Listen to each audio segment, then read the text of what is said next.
Mama, you send the one around. On the other. Whatever we message, we must send the same one. We look on the day of your daily banjo.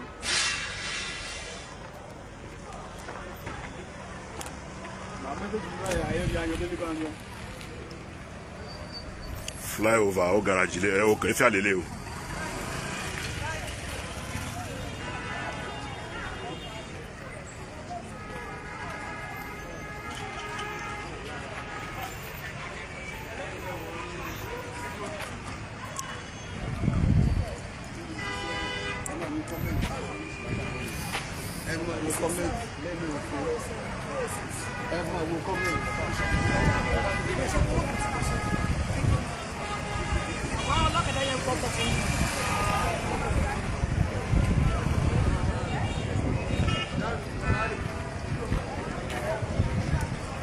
Okefia flyover ti gómìnà Adeleke ń ṣe lọ́wọ́ rẹ̀ o.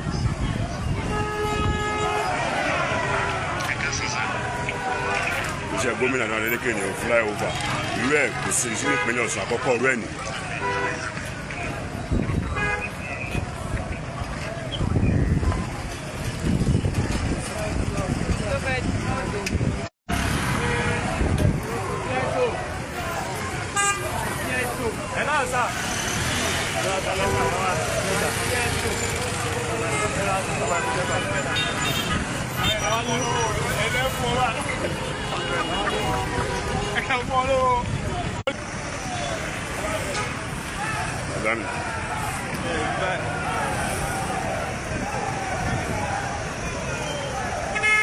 Iṣẹ́ gómìnà Adeleke ní o flyover tó náà lókè fi àkósírò ẹ̀ rí bí the first flyover tó máa lálẹ́.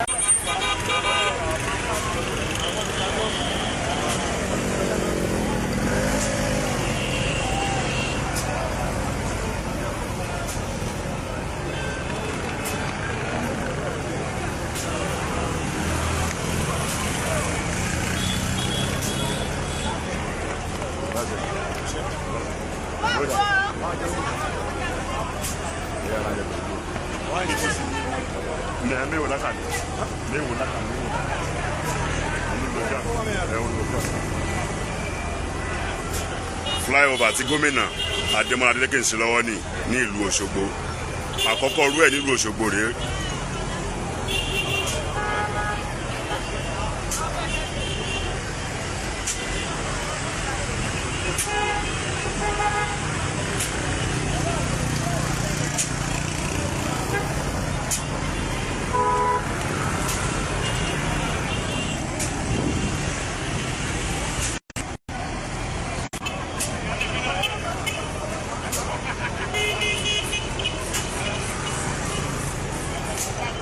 Original flyover lélẹ̀ o kò ń ṣeré èyí tí ẹgbẹ́ alátakò ṣe sí Ọláìyá o kò jọra wọn o.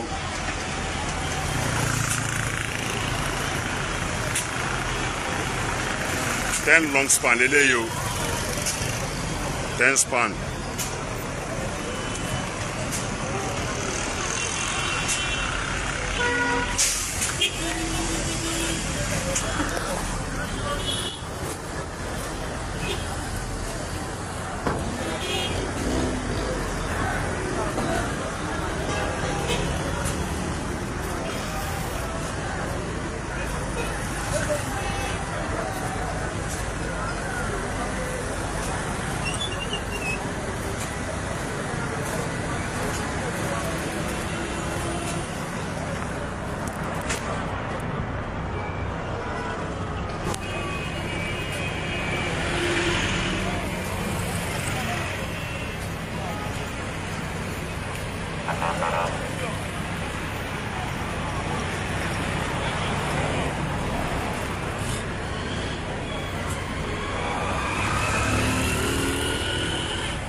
lẹ́yìn Ọlọ́run kò ní bàjẹ́ lágbára Ọlọ́run.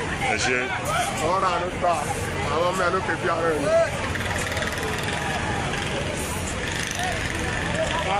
Kò sí wà lọ́gà. Ọmọ bàbá wa lọ́wọ́ ní mọ́tò lọ́dọ̀ mi ká máa lọ́wọ́. Bàbá náà yóò wà lọ́wọ́ níjà. Ọmọ bàbá sí èrò wà lọ́wọ́ ní mọ́tò lọ́dọ̀ mi. Ọlọ́ọ̀gọ́kẹ́ lájẹ̀ ẹ̀kọ́ ẹ̀. Ọlọ́ọ̀gọ́kẹ́ lọ́tí yóò.